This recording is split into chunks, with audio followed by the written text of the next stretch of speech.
No, sir, I don't like it.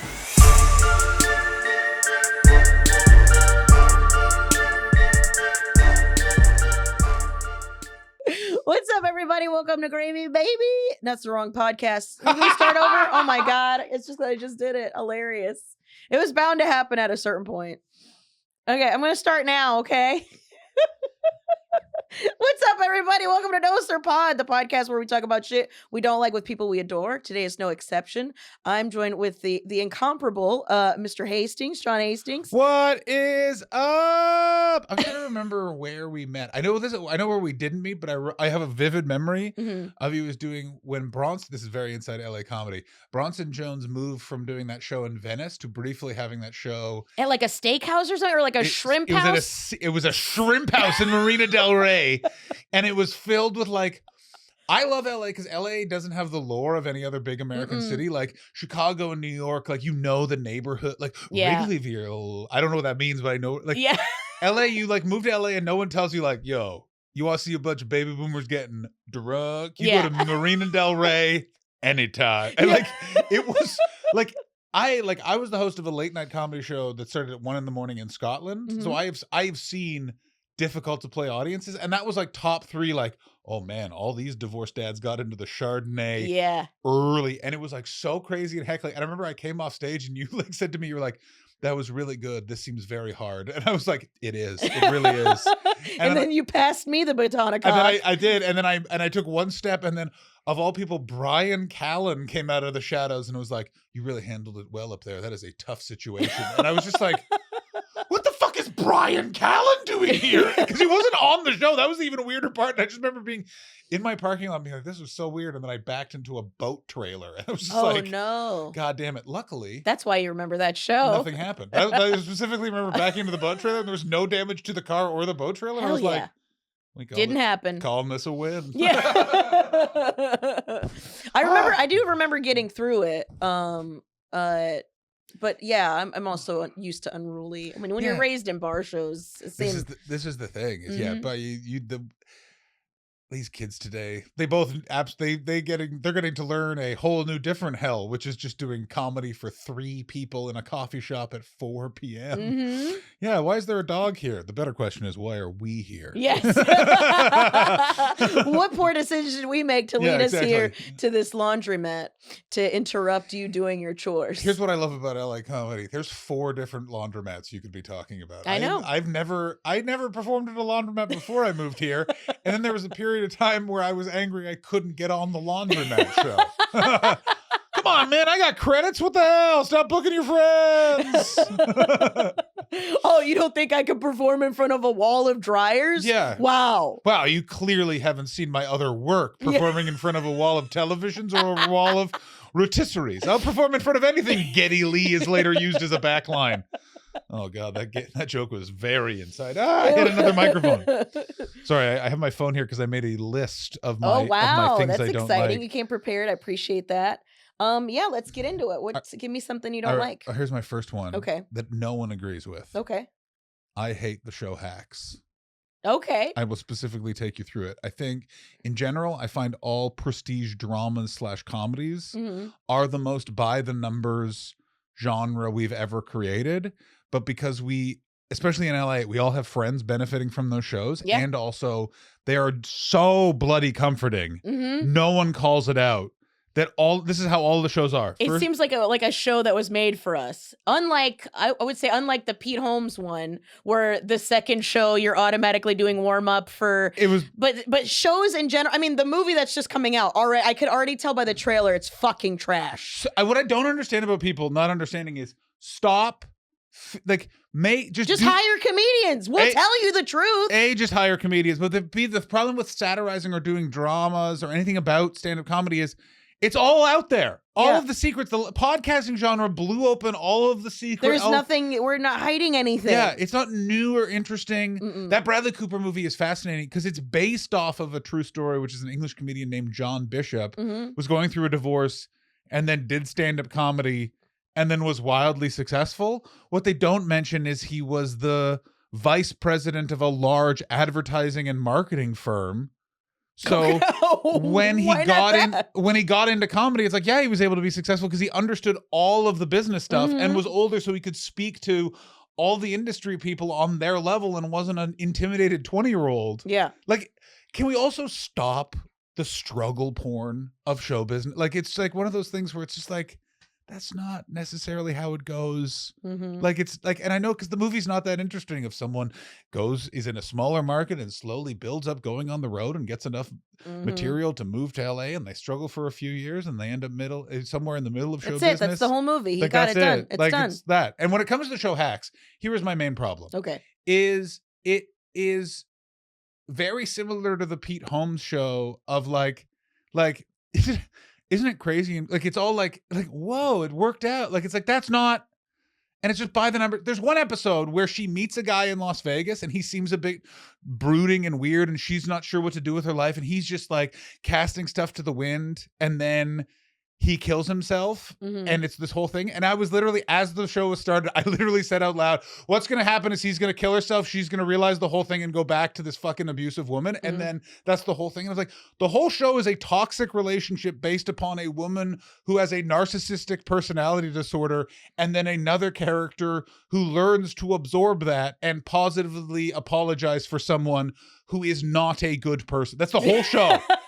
And we all are like, why do toxic people still get away with all of their behavior in show business? Because you literally model all of these things like, it's so progressive. Why? Well, it's two women being mean to each other. That's every third show, motherfuckers. No, but sometimes she does queer stuff too. This is the other thing where it's just like some of the depictions of gay people on that show. I'm like, are we watching the fucking Match Game from the 70s? Like, there was one episode where there was a tall, thin, black, bald gentleman who literally was going, I'm like, what? Like, I'm all for stereotypes, but can we do one more layer? Just one more. Like, just a little bit more fucking nuance. Just not even that much. Like, just like ironically for the portrayal, just a dusting. You know what I mean? Like, just like it just drives me fucking crazy because it's like all of the people involved in this are clearly talented. And what happened is it was that thing of some fucker came into a writer's room. How are we going to get Midwestern moms to care? Oh, no, I guarantee the data is even more irritating because he's having some fucking irritating yogurt out of the container. Actually, we've noticed that in the aggregate that we need to make mention of more non-binary people because they post more often on Snapchat. And then he turned and he has already forgotten what he has said.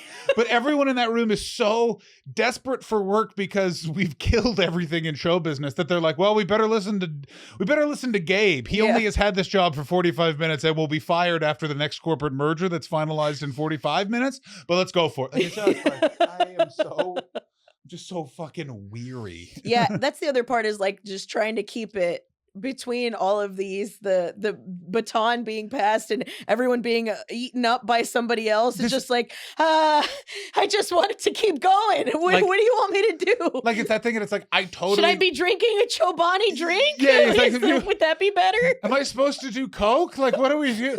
And I also know that everyone involved in hacks is a talented person trying to do their best. And they have been like, it's that thing of it's death by a billion little tiny cuts of like, oh, and then it just becomes this homogenized, annoying thing. And then I am told by people that are incredibly talented and aware, it's great. And then I make my points of like, but this, and then they go, you're just a contrarian. It's like, first of all, yeah, I'm in show business. Why did we get into this? Like, someone told me to work a 9 to 5 and I said, guess again. Yeah, absolutely not. It's just like, it just drives me up the wall. I'm just like, things can be good. We can have good things. It's just like, yeah, just a nightmare. It does. It's what it seems like, because I love it, and you're not wrong. You're not wrong at all. But it is comforting to me. It is like, and it's almost like I think it's because we have a toxic relationship with the toxic industry. Yeah. So it's finally somebody. I mean, I haven't watched the studio, but I imagine there's going to be some sort of like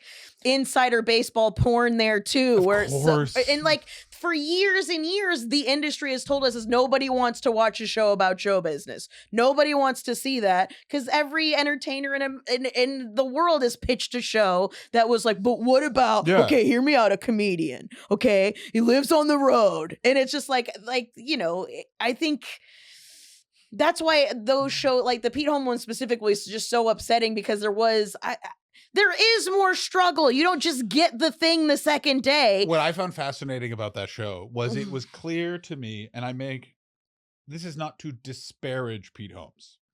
Me neither. I like Pete Holmes. I like Pete Holmes. I think that Pete Holmes' last Netflix special was, I would say, one of the best stand-up specials I've seen in the last 5 years. It was so him. It was so personal. He was in the pocket. He was so in the pocket. Yeah. That's exactly what it was. It was great. And then watching Waiting was just like that. It was like they got it so perfectly almost correct that it was wrong. But what it revealed to me is that, and this is never talked about in show business, maybe we're going to be in trouble.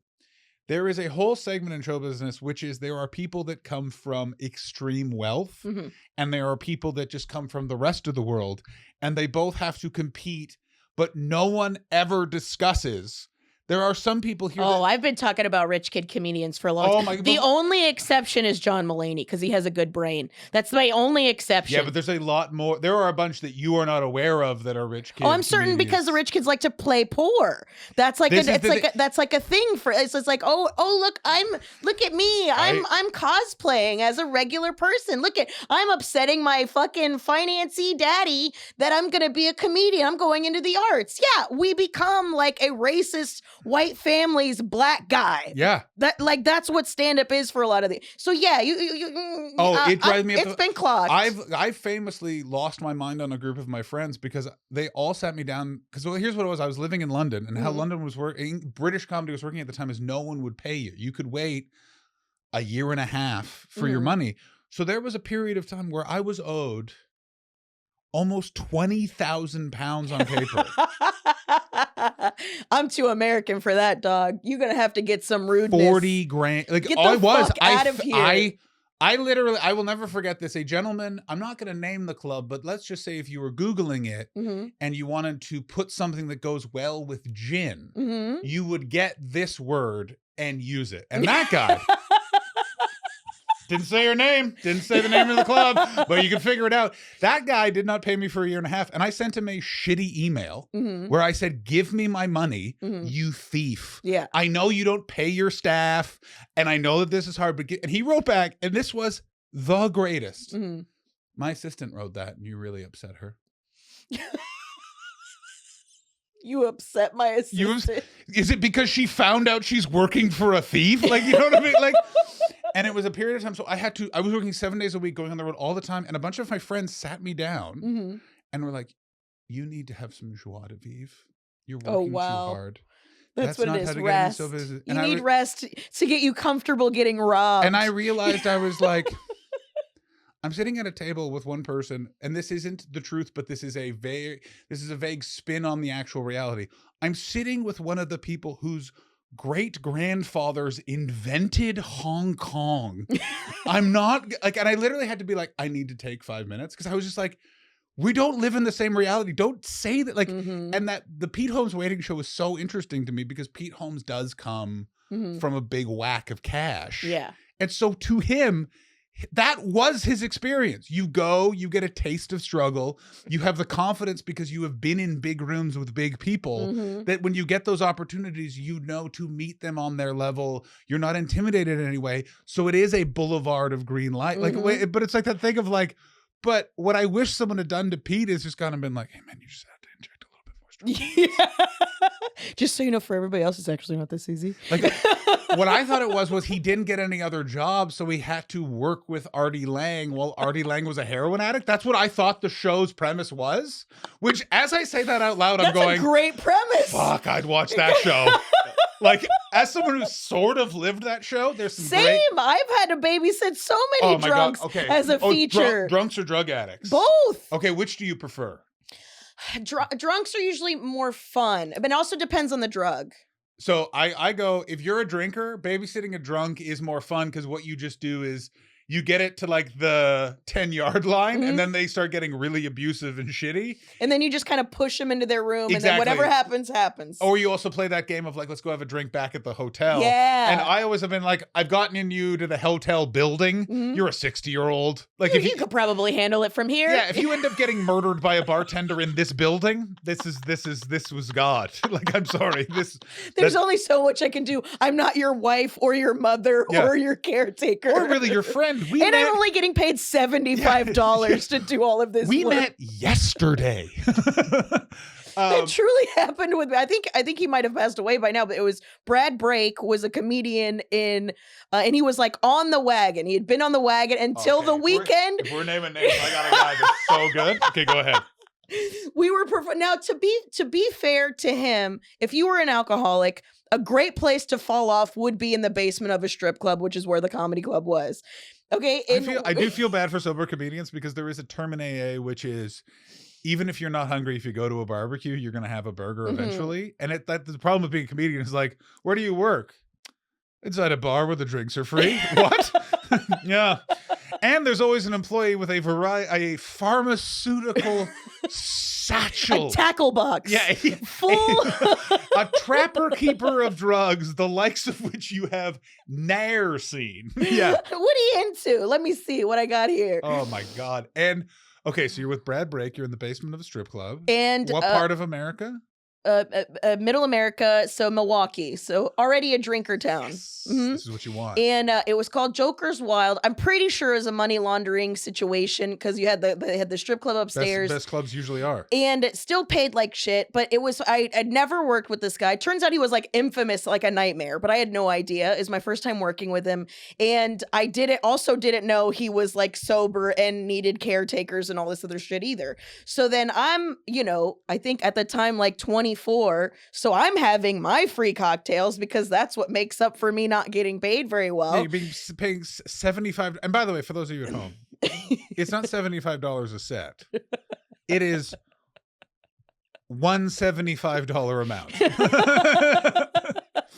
Which in the it was per show, so I was getting 150, but still, it was 2 nights, and I got a hotel. Like this, it was set up. Well, but you didn't get paid well. Isn't someone shitting in tall cotton? I'd do that gig now. But you had to be living somewhere nearby for it to make sense. No, there's so much of comedy that is like, if you're in the room, it makes sense. But any other journey to get there, you'd be like, why did you do this? Yeah. And so it was like cool. And I didn't know because I'm 24, never met this man and didn't know about man. Like I was unaware. Like everybody I knew in my family that did drugs could handle their drugs. This is the fascinating thing too, is that in show business, you get guys, either they've done it so much now that like it's just a disaster all the time, or they know they're like, all right, this is I cut myself off. I gotta if I hang out any longer, I'm gonna either cheat on my wife or I'm gonna be an awful, so I have to go now. Yeah. But when the guy goes, literally, you know what I mean, like a shampoo commercial. When they shake their let's get nuts in Milwaukee. Yeah. And Navajo for the good land. Because I'm also fun. So, and I cut myself. I've never been I don't have an addictive personality. So I go until I feel really good. And then I ride it out till I get sleepy. See, this is my thing. I don't drink anymore, but it's not like, cause I was I was also like, yeah, let's get fucking nuts. But my thing was like, all right, chaps, 115. Yeah. I gotta sleep this off. I gotta drive 7 hours tomorrow. Yeah, what are we doing? Yeah. I never understood no, let's get cocaine now. It's like, at 2:00 in the morning. Why didn't we do this at 10? Yeah, at 10, this is fun. We could have had a run-on conversation for 2 hours and then went to bed. Exactly. Why? I never understood but I'm also ADHD, so it's like that. It doesn't have the same effect on me. See, I'm an active listener. So. I'm the same thing where I literally am just like, oh, I'm so calm, and then everyone else is just so angry. And like, and I'm like, now I'm actively listening to this 2-hour speech that I already agreed with you in the first 5 minutes. Yeah, I get it. 9/11 is an inside job. But man, by the end of the weekend, and mind you, this is the kind of comedian who probably should have already quit. Like he was closing on him in a thong type of dancing, that guy. Oh my God. So that's 3 or 4 generations back now. just to explain for everyone, there was a period of comedy, post-comedy boom, where you were doing so many bar shows on the road, all of the comedians that never got out of that sort of circuit, you know them because they all have a giant, big, leave the audience happy closer that is like they get in a thong, they do a dance and do a shot, something like that. That is they will never admit it, is done specifically so no matter what has happened over the last hour, the entire crowd will be like, what? They'll remember the thong. Shit. They'll remember the grown man in a thong. But also kind of on the nose when you're in the basement of a strip club. It's also like, come on, why would you do it here? They could see it done well upstairs. You know, see professional thong wearers a scant 5 feet up those steps, my man. And they made the audience leave through the. Of course. Of course. Course. But when I tell you he was a mess, he didn't have money for lunch. Like I was my $150 like because I was always I'm the connector. So whenever I was in Milwaukee, I would call every single comedian I knew and we would all get together and have lunch. I was that guy. I was always that's a great person to be on the road with. Yeah. You're having a fun lunch. We're laughing. We're riffing. We're having a good time. It's great. He was cock blocking the joy so fucking hard. We had this was so stupid, but we had it at a Whole Foods because it was like the most central for everybody, so everybody could get something, and we all sat there and this fucking like, I don't have any money. Like he's like stating it in the middle of everybody, and I was like, just come here. I was like, you're ruining this. This took so much fucking planning. I know exactly that weird, selfish, like, gee shucks, like I wonder what happened to my money. It's like, we know what happened to your money. Like we know. Just don't come to this. You know what I mean? That's easy.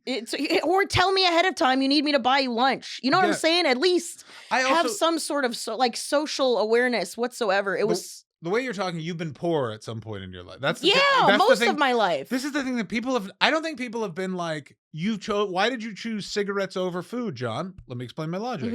Cigarettes make you less hungry. If I have 25 cigarettes, that's 25 opportunities to diminish my hunger. One meal just means I'm not hungry. I will be hungry again. You gotta Not only that, but you could take that one meal and those 25 cigarettes, and now I can make that meal last over 4 fucking meals. This is correct. So you just have a bite, and that's it, and you're done. And stroganoff doesn't make you seem cool to babes. Well, I guess I don't know what he thought. I think he thought he was like waiting for a lady to say. He had a girlfriend at home too, and he was a nightmare in every fucking facet. I want a continually updating Netflix documentary about the women that date douchebag degenerate comedians. Like it's always like I never understood it. A wonderful kindergarten teacher named Holly. She makes muffins. Or a nurse. Oh, it's always like this like always a caretaker. It's always like a person who clearly likes people or wants to care. Like a nurturing soul just takes this decrepit, degenerate. Because they're never like, I have some really degenerate friends that are utterly charming with it. Like that are just like, what did you do? And you're like, someone didn't pay the rent because they decided to start smoking opium. And you're like, you scamp, get in here. But this is the thing is like, I mean, that was your money. You made that decision. You have figured out what to do. You've somehow charmed this landlord into extending your rent. Yeah. And now you have picked up now you're working at 3 restaurants as a waiter inexplicably for this 1 month. Yes. And then back to craziness. But it's like all of the problems of those people, like they deal with their own shit. They handle it. They're a storm. But the storm isn't passed to you. Yes. This guy, Brad, I don't have to get stuck in the middle of the storm. That was the whole thing is he definitely would push it. And it was such a night, like it was already a night. And then the next night he got so hammered. He couldn't finish the set. It was like one of those things where I was like, oh my God. And like, I think this was also like a maybe 5th or 6th chance with the line of comedy clubs that it was like. So this was like this was a deal ending. Like you're never working for these people again. My favorite version of that is I watched a comedian, and I was not there for the first set. I was there for the second set. First set, he's doing a 10-minute showcase spot. How long did he do in that 10-minute showcase spot? I want you to guess. How much time? I'm going to go with 38 minutes. It was 42 minutes. Ooh, I was close. It was so close. But I could feel that guy. I know that guy. It's even better. You may, in fact, know that guy. It was in the UK. So all the other comedians on the show only doing 20 minutes. Mm-hmm. He did 4 times the amount of his time and double everyone else's time. I then am working with him at a different club, same chain, different club. All of, like, he had a very big agent at the time. They were like, look, I've spoken to him. It will not happen. He will do his 10 minutes. And the entire administration of the club is there. Of course, everybody's watching. Exactly. And me, who has to get a train. And if he goes over time, you're going to miss your train. I'm going to miss my train. So he goes up. He does 28 minutes, which is... good for him. Is less than he did before, which was immediately brought up when he got off stage. And they were like, you did 28 minutes. And he was like, that's less than the time before, which to have that confidence. Wow. And then I went up, did my thing, I made my train by like this much. He texted me, said, did you make your train? I said, yes.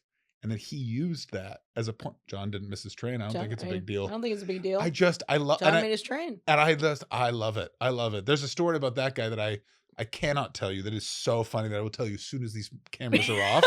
Because it reveals who it is, but it is one of the scummiest. It's the only time someone lied to get into a comedy club and then was caught so spectacularly that it's just like, you're just like. It's really good.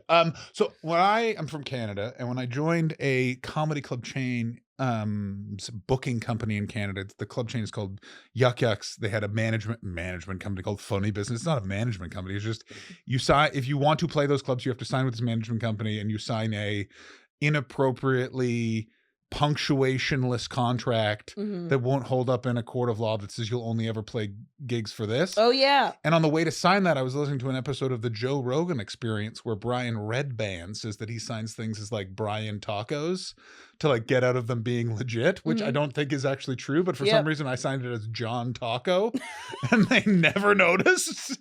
And so I was a really cheap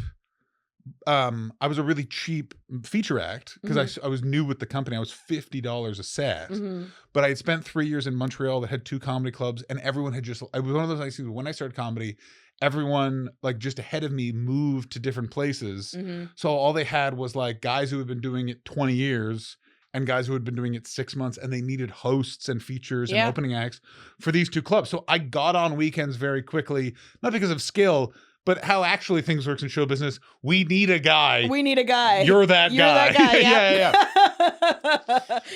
There's a curse to being that guy over time. You need to leave quickly because you are. And I like it is still. I've been that guy for the industry. We're in dire straits. Can you bail us out? We're not going to do anything for you whatsoever. Yeah, you were incredibly. We're going to immediately ignore you once you've done this favor. Of course, because we don't consider that people who are very unreliable don't learn reliability. Yeah. And so for 7 weeks, I did comedy every weekend, and my job was I was with all of the worst behaved shithead headliners because they were like, look, you could take this guy. We have this young guy who will drive him. By the way, lied to them. I didn't have a car. And which comes up in a second for the story I'm going to tell. And he's super cheap. So you at least get someone who won't embarrass anyone for 15 minutes. As a result, so we have to get to this comedy club. This is the guy. His name is Richard Lett. I believe he is back being sober, which we're super happy about. That is the way he should be.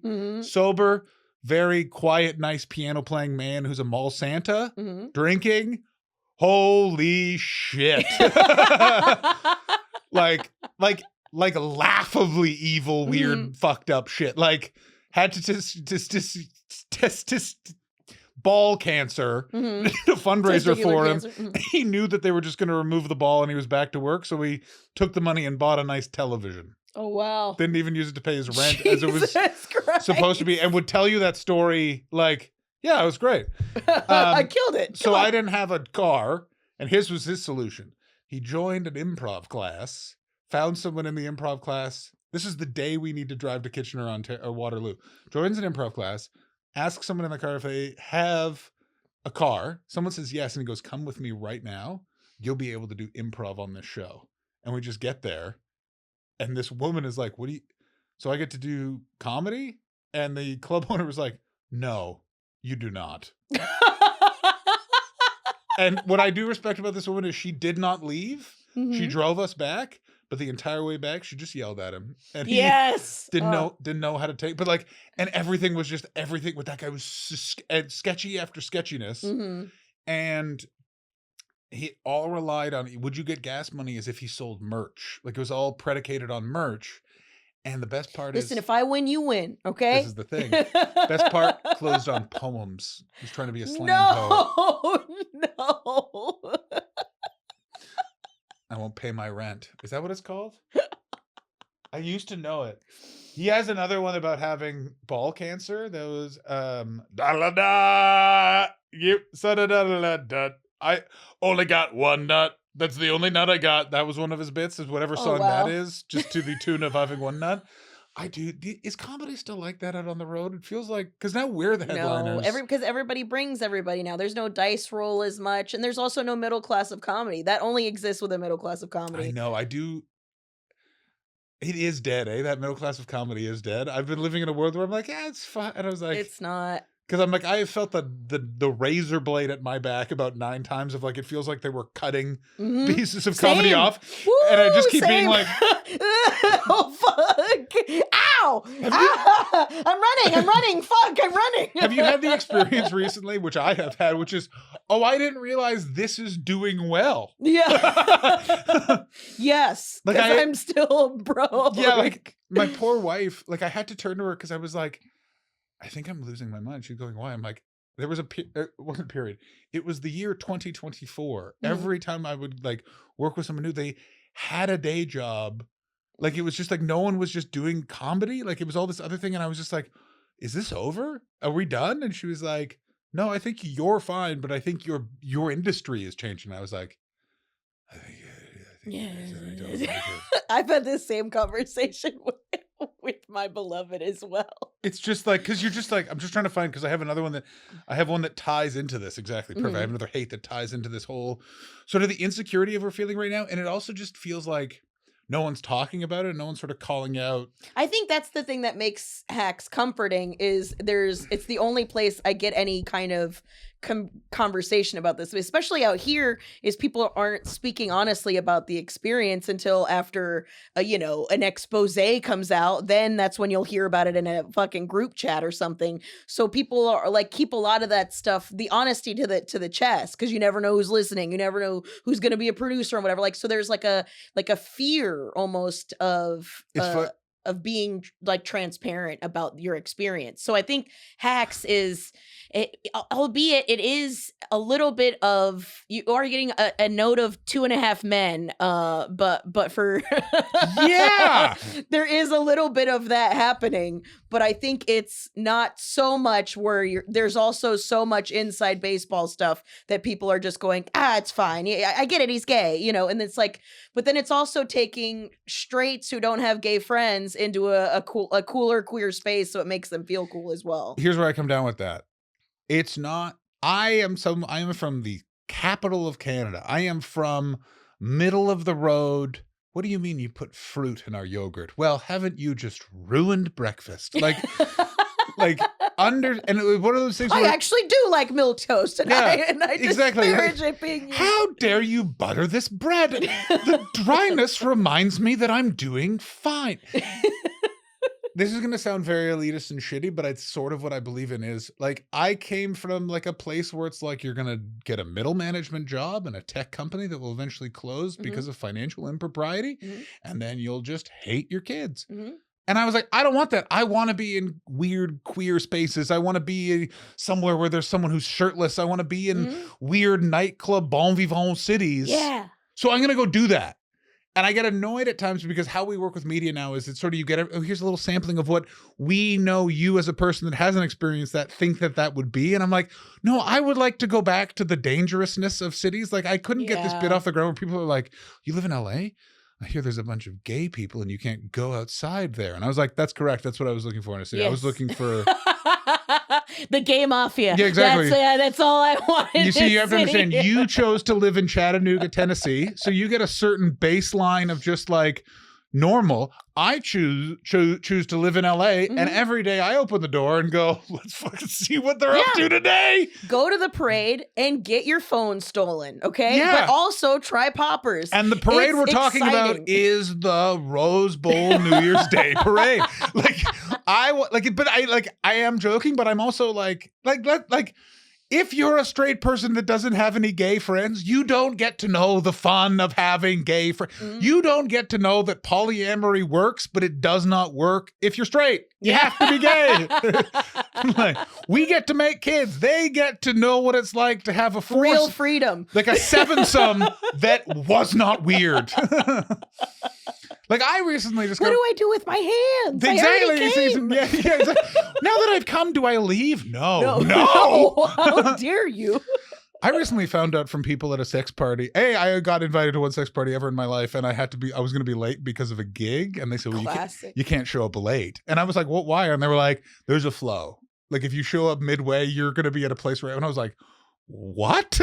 And then I was like, there would be a flow.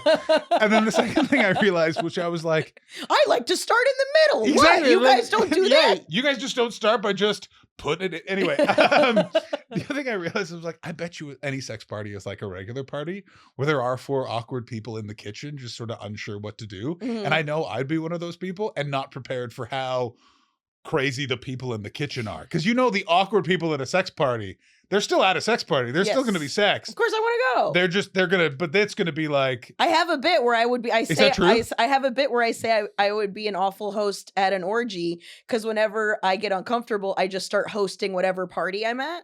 Like I start taking over and I was like, nobody wants to talk quiche when you're getting DP'd. And I'm like, you guys so. Oh, that's so good. I've had that. Like I've been trying to crack that too because I'm exactly the same way. Where I'm like, is it too cold in here? Yeah. Everybody's naked. Should we lower it down? I'd be overthinking the whole thing where I'm like, yeah, everyone's having sex, but they could be having better sex. We need to change the music. Exactly. And that's the thing I talk about. When I'm uncomfortable, I start host like if you've ever been to a house party and somebody's doing a bad job of hosting it, like it's a mess. Why do you have chanting on as the music? This is you're doing this bad. I bully myself and I will take over and start making it a better party. I've started now. So that's not a good and here's why I've stopped that is specifically is I realized one day I'm like, it's on this person. It used to be kind of hard to host a party. You need to know what to do. Like the idea of like, well, like what music do people like? It's like we have Spotify now. Literally type in the word party. The word party and the demographic that best sum up your guests together, you get that playlist. Done. Yeah, done. Easy. But that's what I'm saying. If somebody's still doing a bet, like I just can't. It's just too easy to make it palpable. I'm 40 now. I'm like, this is on you. I understand. I'd rather have the good time though. I can't. But you see what the good time I'm getting is I'm memorizing all of the things they fucked up, and I then get. I get to text about this person behind their back. I get to have a party of one later on with me and the application WhatsApp. But yeah, that's how I feel about. And here's the other thing I just want to say about hacks, like, have launched careers of friends of mine who genuinely deserved a break, and they got that break that was perfect and good for them in a way that they are going to have a long-lasting, high-level career. I'm so happy about that, but at the same time, I'm like, be better. Stop, like, the whole fucking thing with her talk show. When they're like, she has a talk show, I'm like, well, what's going to happen is that they're going to have to make some sort of, like, stand of some sort and then walk out and then start all over again. And people are like, how do you know them? I'm like, because I've watched all of these shows before. Well, I think that's the other thing too, is people don't. You also have you're an outlier as far as this is the problem. The observer. It's also I'm even way more annoying because I look like a real right wing. Got into comedy because I was like, man, Dane Cook didn't. Yeah. I'm gonna show him I'm a man. He didn't take it far enough when it comes to just being there, man. But I went to like theater school, and I went to left-wing theater school in French Canada. Like we're talking bald women with thick armpit hair. Yeah. Like we're talking Benjamin Netanyahu banned from the university grounds the year before. Like we're talking like so. like the type of right on left wing where like people now bad. Berkeley wishes they were Berkeley ain't got shit on where I went. Like, because Berkeley has the like fun things and like Concordia. They also have the money though. That's the thing is there's still the classism element of it that nobody likes to talk about. This was the best part about Montreal. Montreal was this depressed, amazing, cool city from like the 60s and 70s that then there was the long story longer. Canada has French Canadians, English Canadians. Throughout the 70s, there was something called the Quiet Revolution where all of the industry was forced out because they wanted it all to be French only. And these companies were like, we're not doing that. Yeah. So we're going to drive 2 hours or 4 hours.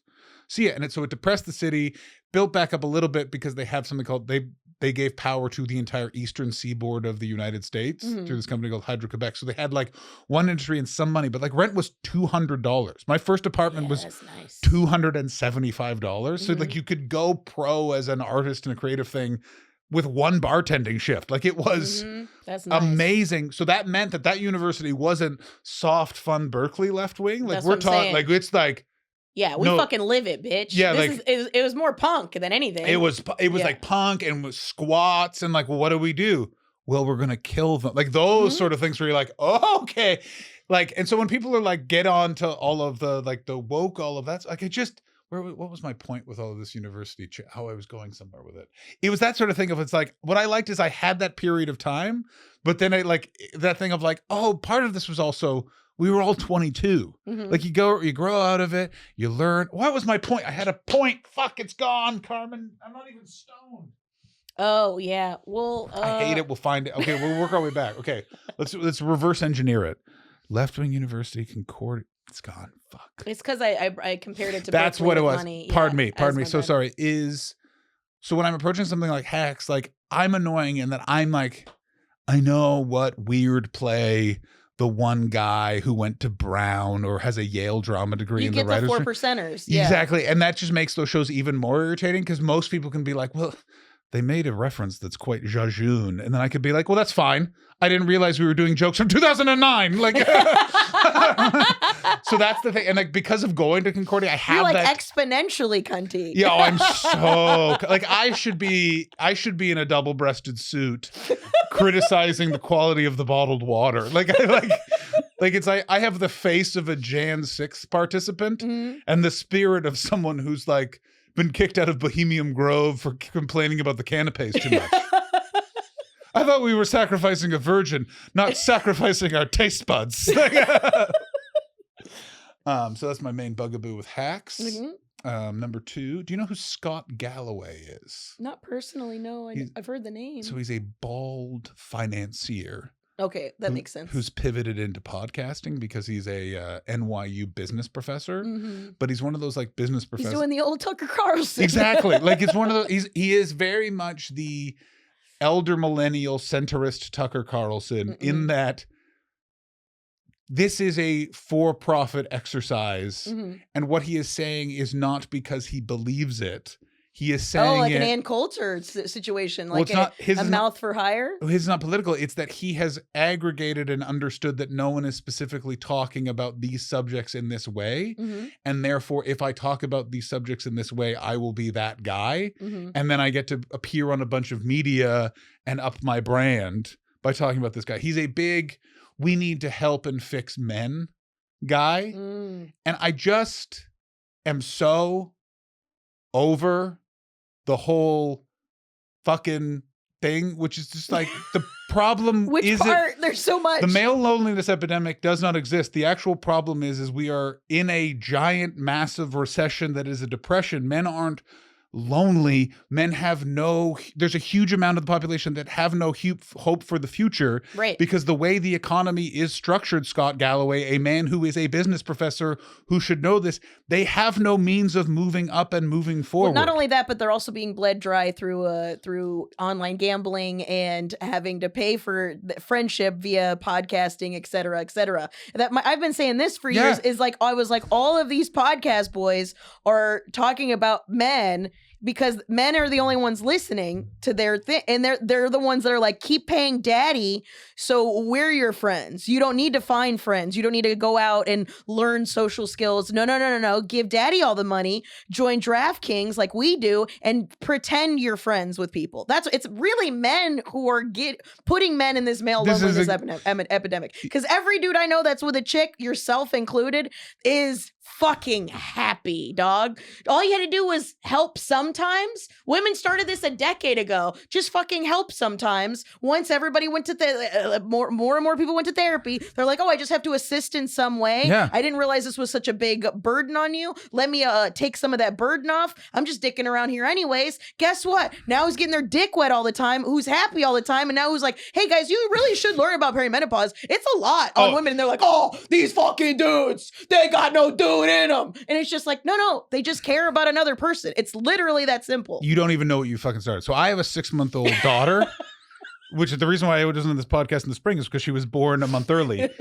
And my rage towards the whole men need to go back to manliness, we need to get back in alpha. But they can't, because there's no money. And it doesn't exist. You are just creating a. But even the illusion of it, because the illusion of it is there when you have the money to be like, I pay for everything. When you don't have the I pay for everything, what value do you bring to your high value person that you're talking about? There's also no idea of value in I pay for everything. Those were not good men when those were horrific, terrible fathers who all should be murdered with a hammer. I know, they were our fathers. Exactly. Like, it's one of those things where it's like, you understand that the millennial men were it went from 30 to 90% of fathers have changed a diaper in one generation, because it took our generation being like, I'll just show up a bit. Like, yeah. It's fucking insane. And all of this stuff is just creating a situation so that these children are not going to have proper fathers, because they feel all this pressure to be some sort of alpha male fucking douchebag. Yeah. And they're being told by a bunch of comedians who are not being. Do you want to know why all who these have wives and have children, or who are living a lie based on what they're telling the people that they're listening to, and all have family money that allowed them for 2 to 5 years to fake the views on the podcast you are watching, so they could get enough ad revenue so that it becomes undeniable they are a media source, so you listen to them. Like, it's one of those things where you're like, man, some of these people came out of nowhere, and it's like, yeah, like a product that was bought and advertised and sold like a to plant. You. Come on, girl. Yeah, you know what I'm fucking saying? Looking at you. I was gonna name a name. But there's just so much of that stuff, and I'm just like, do you know what's gonna help men?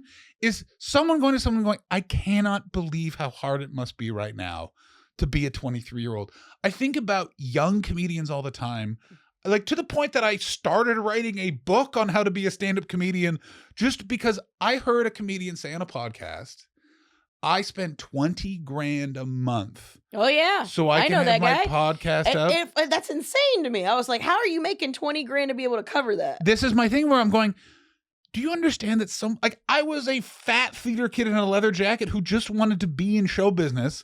I didn't like being an actor. I found it really weird. Everyone you had to impress later went down in local Me Too scandals, which were the favorite type of in that period of time, let's be honest, the best ones. Local concentrated pieces of shit burned out. And I found stand-up because stand-up, I had no money. I was raised by a single mom. I liked it because of the freedom. At the end of the day, it was the closest thing to freedom I had ever felt in my life, and I loved that. I feel the exact same way. I could say whatever I wanted, and I could get people to like see where I was coming from. And as a short, fat lady, not a popular demographic people would want to listen to. And it was my way. I was like, oh, I just got to be funny about it? Okay. I have no problem. And the people like I started with, it's like it was a 40-year-old chef who wanted to be better at catering presentations, who's now become a comedian. Like a lesbian who was run out of Mexico because homosexuality was illegal, and her and her puppet wife moved to Montreal because it was cheap. Like, and then a 22-year-old theater kid.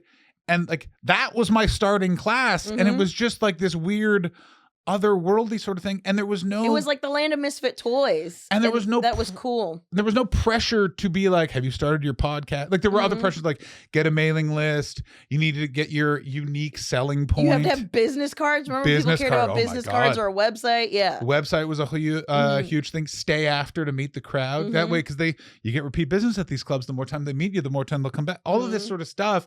But it's like, now it's literally like, if I was 22 and I was like, oh, I'll go be a comedian, and then my phone is literally telling you need 250 grand cash to start, to have a hope of getting remotely successful. I don't think I would have done it. I think I would have just gone on to be a mass shooter. Yeah. Like, it's just one of those drug things. dealer for me, for sure. I feel like you would have been a good drug dealer. I would have. I also had a madam tell me I'd be really good at running pussy too. Because there was, of course, that's one of those ones that is a compliment, but you're like, I know, I didn't like it. It didn't feel good. Yeah. I was like, you seem like you could treat people as property. No. Well, no, that I could treat people well enough that they wouldn't feel like property. That's what it was. And I was like, Jesus. What an even darker compliment. I know. But she was just like, you're so good at making people feel comfortable. Like, it's just the right kind of energy that we would need in a space like this. And I was like, I love you. No, thank you. But that's happened to me too. A Coke empire. The people have tried to get me to like I just probably would have said yes and to something in that world. I find professional criminals such an interesting type of person to interact with, because I'm not talking like because it was actually living in Montreal when I started comedy. The whole city is run by organized crime.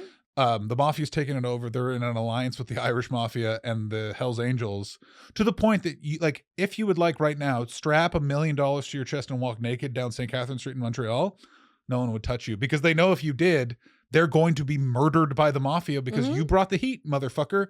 We're importing all the heroin through this dock that is used for literally nothing else. Be cool. Yeah. And what was so great about that level, because they were just around, is I remember one of them just screamed at a guy walking down, like it was in the front of this bar. And I knew the young son of a criminal empire in Montreal. I used to drink with him.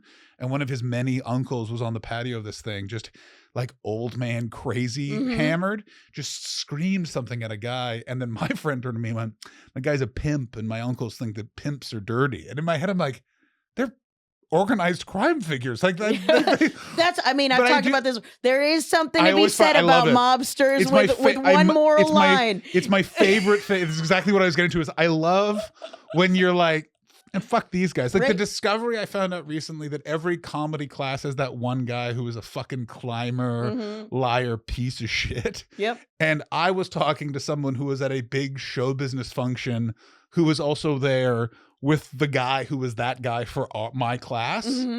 And he happened to mention this to John Mulaney about that person. And John Mulaney was like, "Do you know that that's Billy Crystal for Steve Martin and Martin Short?" And they're like, "What?" And he's like, "Yeah, Billy Crystal is like a shithead climber and they still fucking hate his guts." And I was like, that's the best. Wow. Also, you should not have told me that anecdote, John Mulaney, because you should not have said that to my friend John Mulaney, because I have said that about 8 different places. Now, this is the first time I brought John Mulaney's name into it, and I've decided to double down by saying it 8 different times, John Mulaney. To be fair, I broke the John Mulaney seal once you say it once. It also makes you like John Mulaney so much more that like this isn't someone that like John Mulaney. He's like that's why I think he's one of the exceptions. As somebody who came from like an affluent background, I still liked how his brain was. He didn't sound as tone deaf as a lot of them did, or as ignorant.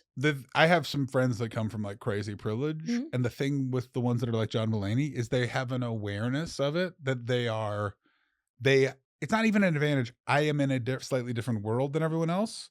So I am going to be honest about the world. I have a friend who's like crazy wealth. Like he had to warn me about his house. We were near his parents' house to stop by and have lunch. As we're driving closer, he's going, "I don't maybe think you're aware of how much, just understand it's a big house." And I was like, "How big?" And he's going to be like, "When we get there, you're going to say to me, 'I'm glad you warned me,' because you would not have been able to not react." And then we got there and I was like, "That's the fucking biggest house I've ever seen." Like that is like, that's a manor, buddy. But he has that energy of like, you would never know, but he also would never be like. But those are usually the ones that are cool. It's not the flaunt. It's old money versus new money kind of mentality where sometimes people get it. You could still be a person. That's the part of it that always gets annoying to me is I've seen people do it and still keep their humanity. This is also going to sound insane, but I think I am right. I also think hustle culture has fucked up a bunch of men's brains. Without question. Like there is a level of Like, how else do you make a perfect little worker bee? You have to have a side hustle. You have to make that incapable of you just being able to have free time. You have to keep hustling if you want to keep, like, it's like, to what end? You're not going to be Kendrick Lamar, baby boy. Like, I'm going to call someone up.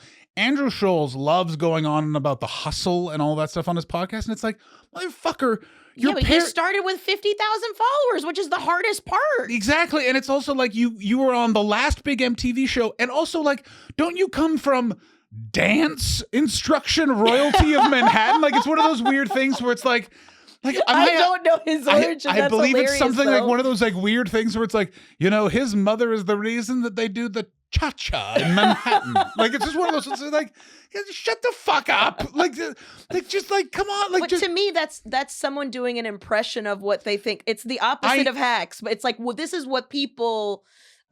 I'm doing an impression of what normal people are. Correct. And then it's being sold back to men as this is what masculinity is. And I'm just like, first of all, can we fuck off with like, oh, he's very masculine. He cut some wood. Where I come from, get a chainsaw and then anyone can, you asshole. Like, it's just like, what are we doing? It's just like, it's also like, I know a lot of masculine. They're not all fun. Yeah, like, no. I played football when I was a kid. I stopped because they kept yelling at me and I didn't want to. Like, I don't think that like, it's none of that is helpful. Like, I also I worked in kitchens where everyone was obsessed with Gordon Ramsay, so everyone told me to fuck off and all that sort of stuff. Yeah. And the best head chef I ever worked with was a guy named Ruben. He was from Jamaica. Mm-hmm. He would sing and dance all the time. He didn't care if you made a mistake. Guess what? That kitchen was a vibe, dude. Oh, I that bet kitchen you it was so fucking fun. Did you want to do your job good? You want it. Why would I want to ruin that? You hear that? You hear that songbird in there? Why would I want to fuck that up? John. No. I'm on it. Oh, it's so fun. John. Hey, there's a blonde in the dining room. Tell her I'm dancing. Because I was like the busboy and the waiter. Oh, that was the best. And then because I'd been on the line, the kitchen immediately iced out one of the managers that I was always on shift with, and they were like, John is one of us. You are not. You're not allowed to yell at John. I got yelled at once because I did something like, I think I went and smoked 4 cigarettes instead of like, I was in the wrong. And I remember Garfield, I was being yelled at by Johnny in the kitchen, and Garfield went, it don't matter what John do. I make the food and I like him. And the other guy's name was Johnny, and he goes, and Johnny, I don't like you. But that was like, you were whistling to work. And also, like, obviously, if we want to play, Garfield was a man. A different woman met him after work every Friday. Now, I'm pretty sure that they were professional and he was paying them, but still they were there. You know what I mean? Like, there was, like that. Also, like, let's get back to having, like, also remember, sometimes this is a shit job. Let's have fun at our shitty job. Yes. Like, yeah. You work. Why would it doesn't always have to, I think that's the other part of it, is they're also being sold a lie of what masculinity is. Yeah. It's just not true. Like when you talk about because they always love to bring up fucking animals in that world. Nobody who's yelling all the time. The person who's trying to be the person in charge, not the person who's in charge. Well, you do know the whole idea of an alpha in nature doesn't exist. Yeah, no. That the zoologist just didn't understand what an old wolf looked like. That's my favorite thing in the world. What do you mean that's an old wolf? What? That's an old wolf? Yeah. That's why he's the leader. He's just old. Well, I thought he was like he fought his way, and they're like, no, they just respect him. They respect age. Yeah, but also you being a cunt doesn't garner respect. Like, that's the other part of it that's being, it's like, if you want to be respected by men and women, if you want to be respected by all, then you have to give it. It's that whole thing in like leadership where the quickest way to be a good manager is to delegate, is to believe in your people that they're capable of doing it. If you're like, no, I got it. It's fucking me. I got to do it. I'm a fucking UFO. That's just like, I never understood. Like, and the other part of it is like, if you want to talk about it like in Gorilla or whatever, where there is a dude that's in charge of everything, it's not out of fear, it's out of protection. Yeah. They're in charge of protecting everybody, and it's usually a rogue male being a cunt that's when he has to act like this. Yeah. So it's you and you. men to men. This doesn't have anything. So then they try to drag, but I mean, all of it's like part of the divisiveness to try to get everybody like infighting and all that blah blah blah. Like, of course, and it's also the thing of there is also this huge idea that admitting that there is something wrong with your head mentally, it still goes back to, oh, you're weak. And I understand. I'm an elder millennial. My generation absolutely said I am anxious way too many times, but people also don't understand. We joined the workforce in the countdown to the 2008 economic crash. Yeah. Like, after we already said the world was going to end in 2000. It's just like every generation has the world is going to end thing, but it was almost like every president. Every 8 years there was a world ending event. Yeah, so at this point, yeah, everybody is in their 30s to 40s smoking cigarettes like they're in their 70s. Also, because we've been through it, dog. Are cigarettes back? Because I quit in 2020. And like, I'm not saying I don't want to start again because I have a child, but I also do want to start again. if we're going, like, I don't think that things are at a place where I'm going to start buying packs again, but we're on the road to where it's like, all right, we're getting back to smoking soon. I think it should be like how my European cousins are, where you have a cigarette's like a fucking treat. You know what? This is a great night. I'm having the time of my life. I think I'm going to have me a little fucking cigarette. But what they don't say is because culturally there, if it's everyone's cigarettes is everyone else's. So it's like rounds with drinks. Like you would literally be like, oh, we're going to go we're having a cigarette. We are having a cigarette. You would offer it around the table because everyone is then going to re-offer from their pack when they're having one, which is great. But it's also a way to get you back on it, though. It's so like right now we're talking about. I was like, you think they'll let us smoke in here? No, I can't go. I cannot go back because if I start smoking again, it would rob me of the smug feeling I have of that I did it. That it was like because I was like, I know what's going to kill me. You do seem like a coffee and cigarettes guy. Loved it. Oh, the best. Let's go have and I'm talking like I was like old school, like not you know how everyone in LA smokes, but the reason why LA has alleys so everyone can go have a cigarette. Like I was like one of the last like, no, we're gonna walk. Oh, I need to buy a pack of cigarettes. Why? We're walking 10 minutes. Yeah. I'm going to have two. Yeah. Like, how are you? What are you going to walk? Are you not addicted? Yeah. I thought we have to suffer to get the drug. Wait, you're just going to walk to get fresh, delicious, nourishing air in your lungs? Oh, I didn't realize we were at Lilith Fair.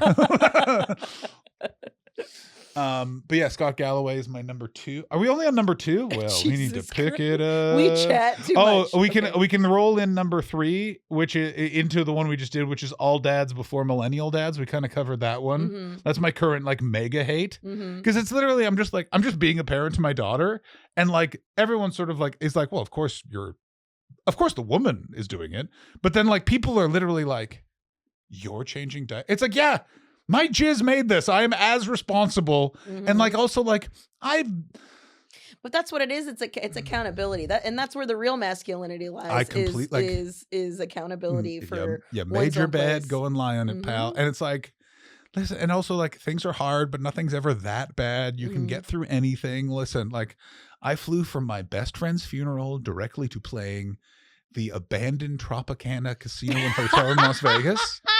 And if you want to know what a nightmare is, just be full grieving in a actively being demolished casino because it feels like you are living inside a shitty, cheap representation of your depression. Yeah. Not like a lavish, well done. Like we cut the budget, you have to film it in Bulgaria version. Like it was just a nightmare upon nightmare. Like.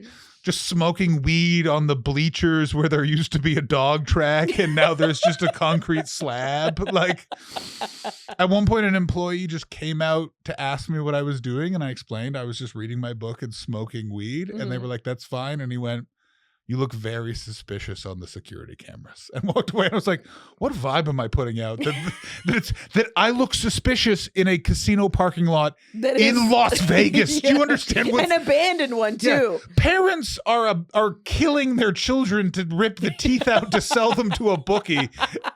This gentleman's reading the electric Kool-Aid acid test and crying. Send security. All right, let's head to this list. We're chatting far too much. Okay, we got Scott Galloway. We got that one. Okay, do we want to do people who hate LA or Target in the day? Which one? Target in the day. Well, I mean, I'm off Target because the big boycott. I'm still off it. And then we bring you back. Okay. Have you gone to Target in the last half hour it is open? And this is any Target location. I'm certain to get something. Again, I try not to. The lights annoy me. Like, this is some neurodivergent shit, but I don't like it. It's very bright. Here's why Target at night. Target in the last half hour before it close. I know because I have a 6-month-old, and the first 3 months of having a baby is basically. Oh shit! I don't have enough. Yeah, you're like. I didn't know it was gonna move this much. Exactly. You're like, what do you mean she grew a foot in the night? And they're like, she grew a foot. And you're like, or during a nap. And you're like, what? They can do that? So you're just at Target 10 minutes before it closes every night, and it's the greatest shopping experience I've ever been to in my entire life. Because first of all, it's full of the sketchy people we don't see anymore. We see the most sketchy, and then the deeply internally, it turns out he lost it. Yeah, they stay online a lot of times, the real unhinged You ones. You don't get to see him in real life anymore. You know what I'm talking about? Yeah. A man in a polo shirt with a face tattoo, a woman with one tattoo on a tit. Yeah. Like that, just sketchy people. There was a guy with literally had figured out in con that he got enough Sudafed that this is clearly a meth cook, but he was also getting produce. And that's who you're getting. Listen, you got to get your vitamins. Doesn't matter what you're working on. It's wonderful. Like, literally, I watched a guy go around the store shoplifting, and then he stood in front of me at the counter and returned all the items he stole for cash. Because in Target, they don't ask for receipts anymore. Shit. It's receiptless returns. So this guy literally just ripped off for $2,000, but he wasn't even trying. I'm not talking under the shirt. He just did 2 laps, grabbed shit, put it under his arm, got in line. I need to return this. And I was just like, wow, this is paradise. Yeah. We're getting back. If you've ever felt dog-dicked by capitalism, head to Target at 9:45 at night. The people are getting it back. It was great. Dogs wandering in the parking lot, no owners. Just a teenager and their mother having a loud. So you're saying during the day it sucks. During the day this is just another representation of soulless capitalism. Yeah. At night, it's essentially a message board. It's essentially the comment section under an article about vaccines made manifest. The feeling in a Target at 9:45 at night, you can't get anywhere else now, because it's the feeling of going the other side of the swinging doors in a video rental store. You know what I mean? Where you go from the action section to the real action. Yeah. And it's just, it's sublime. It's a feeling I haven't felt that way of you remember when dive bars were actual dive bars? I miss those. Me too. I used to drink during the day just because I liked the vibe at it. And I was never a day drinker, but I would always meet a kind of guy or I don't fucking that lady. Oh man, I drank with a woman named Karen. And she knocked a guy out that she was making out with just moments before. It's just beautiful. This is what I'm talking. That rubby dub, what do you do? I drank. That energy is just, they're just online and in their apartments now. Yeah. They're just getting Instacart booze. Which bums me out. I completely agree. Because it's also, I actually do, there was a network of care built into that. Yeah, because then there was a bunch of other people who either got it or were around it, or their parents were alcoholics and they're used to taking care of people like that. So there was still a community around these people who were ultimately felt lonely even though they weren't alone. I went to it's now a musician's bar, but it was a bit divier, Jesus Christ, 20 years ago. Called Grumpy's in Montreal. That was great, but literally they had regulars in the day. If they didn't show up, they called them. Yeah. Because it was just are you all right? You all right? What's happening? I remember one, he's yeah, I got to we discovered one of the biggest, I was a roommate with one of the bartenders at this bar, and we discovered one of the biggest drunks. It turned out was a university professor. And it was just a fucking he worked 3 days a week. And those 3 days, trim, proper, would have no idea. And then for 4 days. Bukowski. Wow! And then... And then it veered off apparently after I moved away. Because I was still had mutual friends, and I asked, and he's probably got into crack for a bit, so he had to go on sabbatical, rehab, and he's back at it. And I'm like, what do you mean by back at it? Just booze. Yeah, that's it. They're he's sober off crack, and I was like, that's not sober. That's just That's just he hasn't found someone else to sell him crack yet. I will say there is a criticism of us in that we did romanticize an addict for probably most. I mean, there was a lot of the Robert Downey Jr. doing heroin in that movie where like they made drugs look real cool, but which made sense because in the 80s they were trying to get everybody on it because the CIA with the drug cartel, blah blah blah blah. So they wanted to get everybody on it, but they did a really good job romanticizing it to the point where even to this day, even though I know it's bad, I still think drugs are very, very, very cool. So cool. It's going to be a real issue because I have to raise a human. Because young people don't see it that way. Well, I'm out the other side now, which is like, I'm like, what it is they only ever just show the 45 minutes where it is fun. Mm-hmm. I have been lucky enough. That's true. Like to have a ton of friends who've lost a lot to like, who are like full tilt addicts. And that I always feel like, I'm like, this is actually fun in such a darker way because they are it's a level of selfishness that is so, I find violently fun. Like I was literally in the middle of like scraping someone out of a tent on the middle of Sunset, a mile from here, put them in a hotel to send them back to where they came from because they just like got on a flight to a place where they were like, I'm going to go crazy, but they knew I was here. So they have that little of like, well, if things get too crazy, my family can call him and then they will. And that all sort of transpired. But what was amazing is like everything, the walls are closing in on this person and we were driving, their family is aware. It's like, and they still turned and went, you know, I could have gone into comedy if you'd supported me. And I just like, I'm like, I respect that you're still looking for a way to not make this your fault. Like I do not respect your choices. I respect that choice right there. That's good stuff right there. I disagree, but enjoy the pettiness. Oh, isn't it good though? Like one of those ones where I was like, wow, that's like, yeah. Another guy reached out like as like shit was getting real bad, and he just wanted to like, you know, I know more about social media than you. Okay. There's a thing with being a 6'4" with this face. People really want to like fucking just to let you know you're not better than me. And it's like, I never thought I was until now. Yeah. Actually, it wasn't even a thought until you brought it up. Yeah. Now you're just proving me right. Yeah. I am better than you. Thank you. It's so good. It's weirdly one of my favorite. If you had supported me, I was just like, one of us is covered in piss. This is now not the time to litigate who needed help getting on an open mic in 2008. Fuck. And so finally, to wrap up, shall we discuss people who hate LA? This has been covered a few times, but it's you. The things I can go more specific. There's a specific.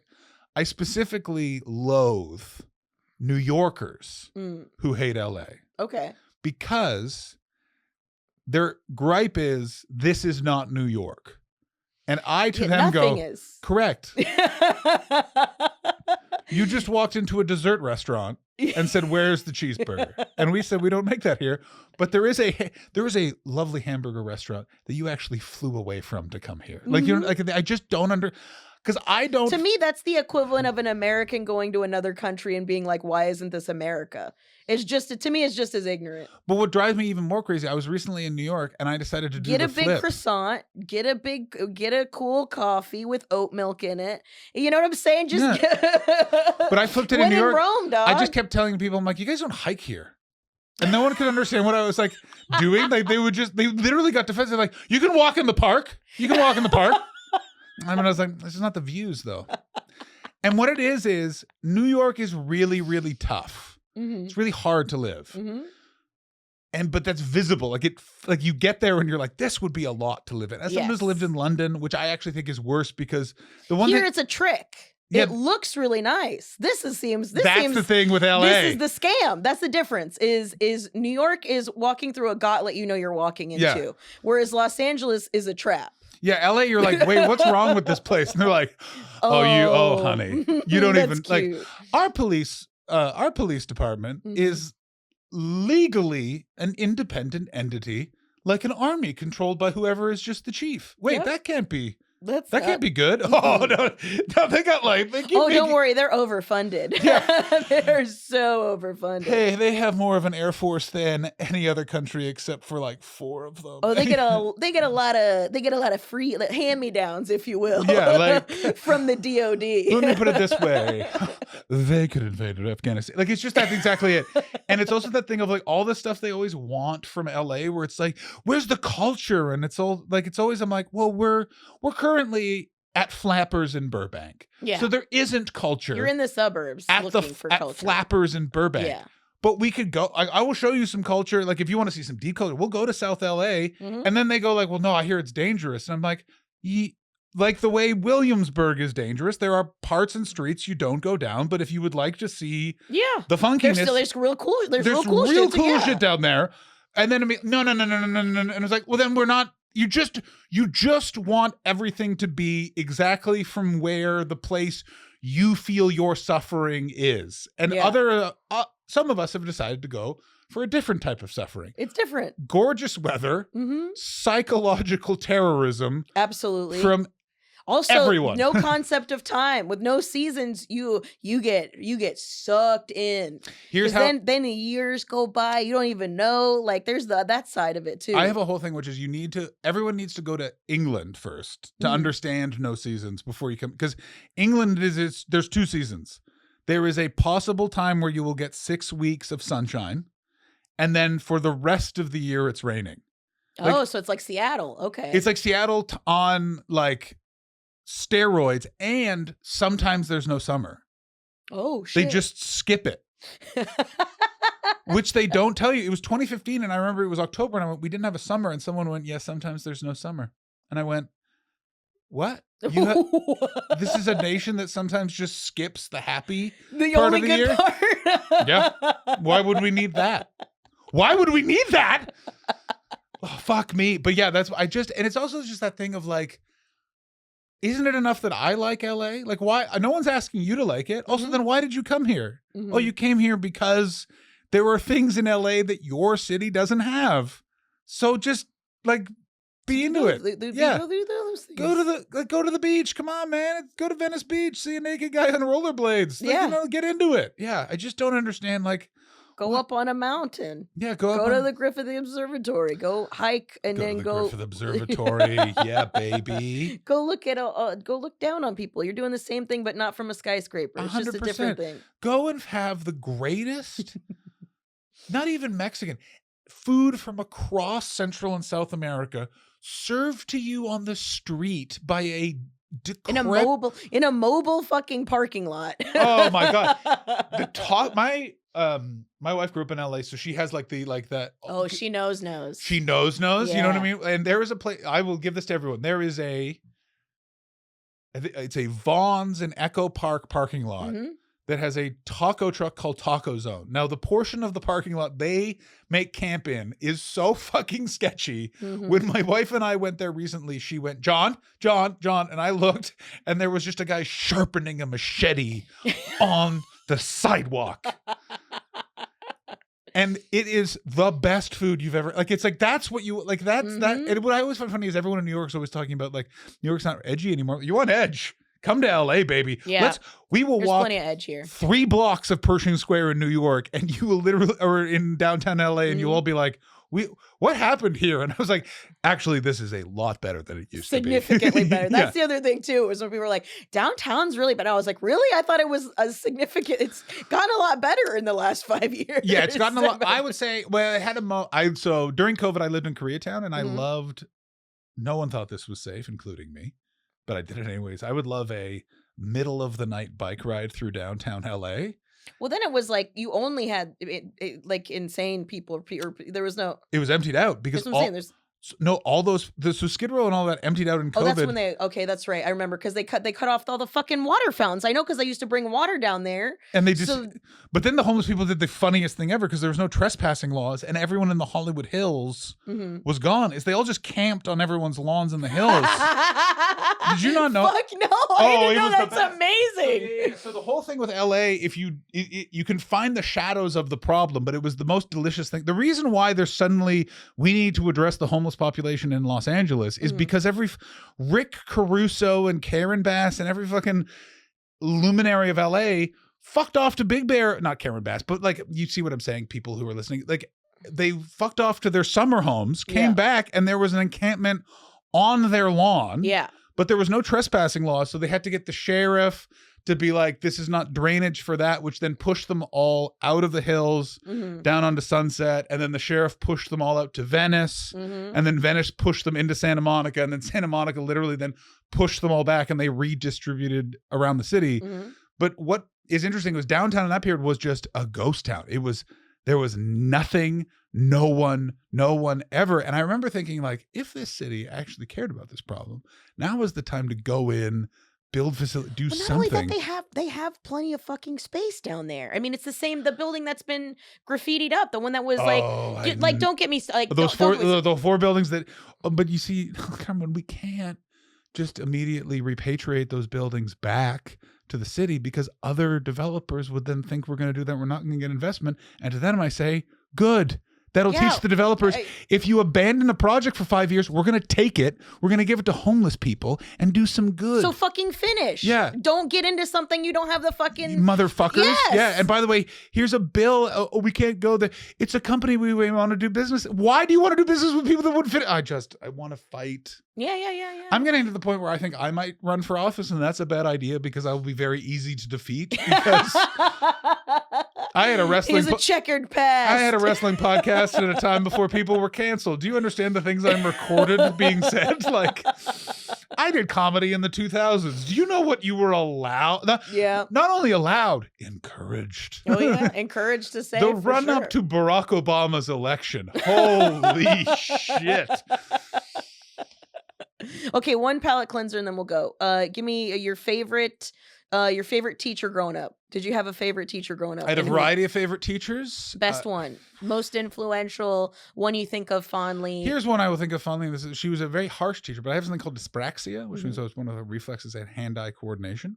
And this was the early 90s. This was the time before learning disabilities. You were just a dolt. Yeah. And this teacher was a person who loved education, had a master's in education. Wanted everyone to learn. And recognized there was a problem. So she literally was like, you need to go get him tested. And like, no, this was before the internet wasn't. So there was no, unless someone specifically said, this is who you need to go speak to, the problem never would have been fixed. And Bonnie Dagenet literally made sure that my mom took me to a childhood psychologist named Karen Ogston, got it all diagnosed before I was 8 years old. So things could be put in place so that I don't have nearly as much of what a lot of people who had learning disabilities and were my age, which is I do not have shame or concern or othering built into my entire life because I wasn't sent away and cast out like everyone with attention deficit disorder. I wasn't given full tilt speed at 9 years old like three of my friends. Or spent almost a whole year in in ISS or any of that. Yeah. Like they just were like, he has no hand-eye coordination. As a result, his reading comprehension is different. You have to just say to him what you want him to do, and he will do it. And it was like, it was a gift of like it was literally that's changed my whole life. Yeah, that's a game changer. Like an amazing, wonderful, spectacular person. May her name be written in the stars, and it is written in the stars because unfortunately, her and her husband killed in a botched home invasion. Oh fuck! Yeah, there goes your palate cleanser. But great. Great woman. Horrific death. Great person. And her husband, even more beloved when he stopped being the principal of Woodruff High in Ottawa. The students had a protest. Oh, wow. They're like, no, he was one of the good ones. They were just so, like, just the most wonderful people. I've been to some sad funerals. That was a sad funeral. Yeah. Yeah. Oof. Have you ever been to a happy, nice funeral? Like one where you're like, this was... Like, it's okay. A lot of times, like when a really old person passes away, where everybody's like, "It's all right." My grandmother had dementia, and just like it's over. And it was like it was a funeral. Like I've never like walked out and like big cry. My cousin showed up with a guitar and was like, "I'm gonna sing a song for my grandmother." Everyone was like, "You can play the guitar." Ripped it. Cousin Dan came out with Rose of Scotland, best version I've ever like out of a movie like. All right, like everyone's like, how's this gonna go? And literally, like, Hey, ding, ding, ding, ding, ding. 1, 2, 3. Bye! I didn't know you had it in you. I was thinking, that was the best funeral I've ever been to. It was great. I had a big cry in the kitchenette with my mom's friend Sheila. Mm-hmm. Headed to a Swish LA for afters. Nice. Let's fucking go. You know what I mean? Yeah, I wish they were all like that. Anything you want to plug before we go? I have 10 comedy specials on YouTube. Mm-hmm. Please, everyone, go and watch them. I put a lot of effort in. I'd really enjoy if you watch that. And if you like professional wrestling, I have a pro wrestling podcast called The Wrestler Review. It is deeply mean-spirited and very fun. Yeah, pettiness. Who doesn't love that? I mean, you gotta have pettiness. Wrestling, I mean, definitely it brings out the petty in you for sure. You guys have been wonderful. Thank you guys so much. Thank you so much for coming on. Thank you so much for having me. I'm so glad we got to do this. I'm so sorry I didn't make it the first time, but it's very okay. My child. Oh, sorry. Your kid cock blocked our podcast. I agree. Don't worry. Don't worry. It will be raised as soon as she is cognitive. You know what I mean? Why am I grounded? Because I wanted to appear on a podcast here and someone else was inconsiderate with their timing. Thank you guys so much for listening. Patreon.com/NoSirPod if you want to throw money at us. Or me. I mean, I guess it's just me. But it goes to this. So thank you guys so much for listening. We love you and appreciate you. And see you later. Bye. No, sir, I don't like it.